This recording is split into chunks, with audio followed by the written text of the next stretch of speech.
The training that 3rd AACR is conducting with the Iraqi security forces is critical for Operation New Dawn, and it was just as critical last year and the year before. What we're trying to accomplish with the Iraqi security forces is to build their capability and capacity to sustain themselves long-term after we leave in December 2011.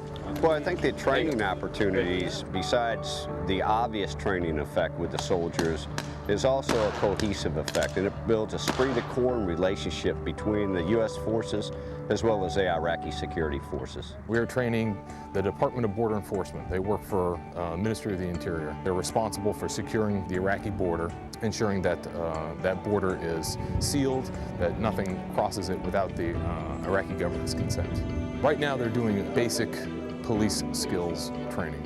We've been out here at Cop Shocker advising the DBE, and in that time we've provided a litany of training for the DBE, everything from first aid training to staff training to intelligence, preparation of the battlefield training.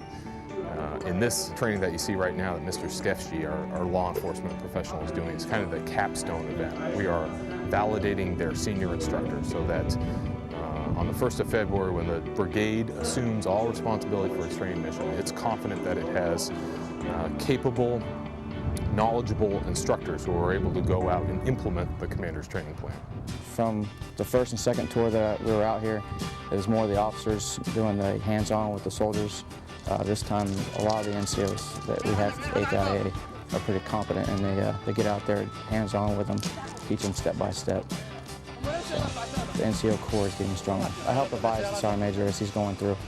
He's a very hands-on guy. He likes to get in with the soldiers, actually physically show them. So I walk around with him pretty much the entire day.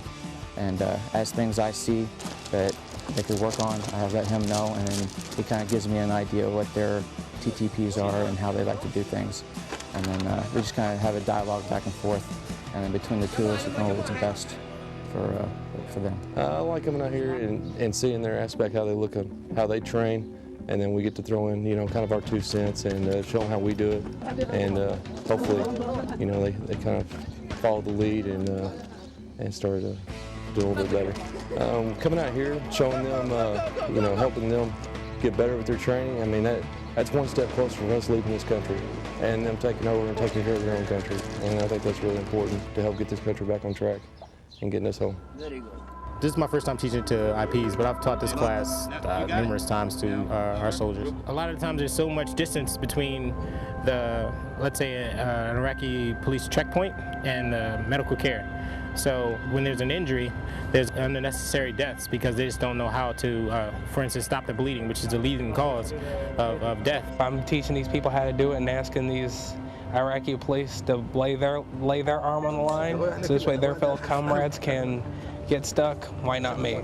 I've laid my arm on the line many a times for American soldiers. This way they can get proficiency. This way someday, if they're in a situation as such, they can do that all that much better and possibly save someone's life. And that's what it's all about. What we're teaching today is movement to contact. It's one of the basic battle drills that any military needs to know. The reason why we're starting with this is it's going to be a building block for everything else we're going to teach them for the next month. We're starting small with individual team rushes, fire team movements, and then squad movements. They're seeming to grasp that, okay, we taught a little bit yesterday. They retained it by the end of the training session, but then this morning it was kind of back to the basics. If we hit it, I feel if we hit it twice pretty hard, we'll be all right. We're going to move into platoon movements this afternoon. Our intent is for them to remember what they did as a squad and then do that as a platoon. We'll see how it goes this afternoon. The soldiers are soldiers. Once you get past the cultural differences, they're really similar to us. They want to learn. They want to do the right thing. They want to get praise from their NCOs. They want to learn what we're teaching them. The NCOs the same thing. They want to learn and they want to lead their guys. Eagles Rising is the 3rd Armored Cavalry Regiment's capstone exercise with our Iraqi security partners here in southern Iraq. And what we're doing is training the Iraqis in a collective forum, basically at the squad, platoon, company, all the way up to the battalion level. And at the same time, we're reinforcing the importance of the non-commissioned officer corps as it relates to training soldiers on the individual tasks that are absolutely critical before you move to a collective training schedule. What's been going on out here, we have the Iraqi army has been coming out here. We have been assisting them, training them, kind of like what would be an NTC rotation for us back stateside. This helps support Operation New Dawn by getting these IA trained, getting them, to the next step for them taking over. Once we pull out, they can, take care of themselves, take care of their country. Their NCO corps is pretty solid. You can tell they've been in the Army for a long time. There's been a definite improvement. They're very motivated. The leaders learn from their mistakes and try not to repeat a lot of the same mistakes. And they took the necessary steps, and collectively they've gotten better through the training. We were able to put this together with the chain of command from the 8th Iraqi Division to help provide them with an external defense capability, a foundational external defense capability, which will then allow them to better protect their country.